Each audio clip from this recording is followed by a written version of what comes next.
Una lang sinabi ng kampo na ng si Sara Duterte na fake news daw yung napapabalita na siya ay nagtatampisaw dito sa isang island na ito, island resort na ito.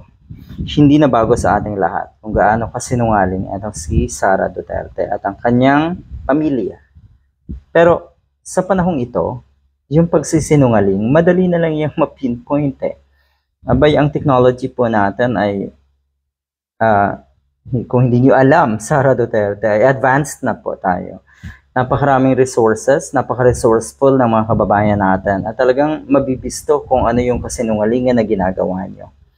Mantakin nyo ha, unang sinabi niya na wala nga daw sa Calaguas Island itong si Sara Duterte. Pero yun nga, naglabasan ang mga pictures sa social media, kinumpirma na rin ng pulisya na, ng police investigation na naandun nga si Sara Duterte.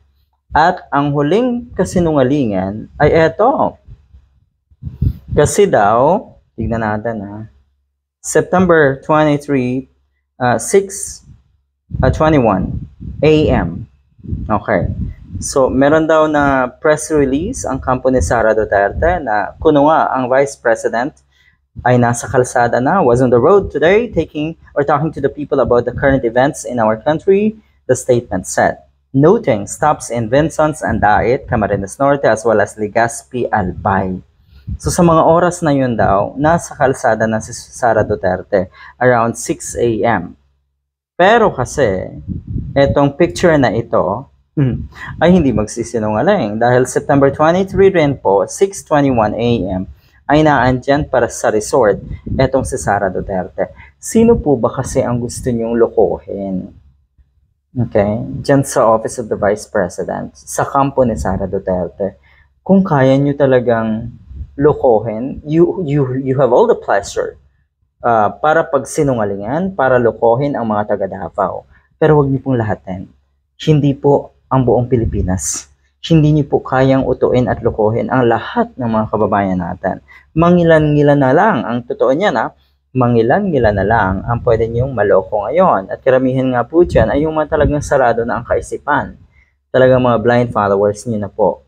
O, sabihin na natin, mga taga Davao na lang. Diba? Mas nakakalungkot isipin yon na napakalayo na po ang narating ng inyong kagaguhan at panluloko sa taong bayan at panluloko sa ating bayan. Matindi, no? A time-stamped photo shows Vice President.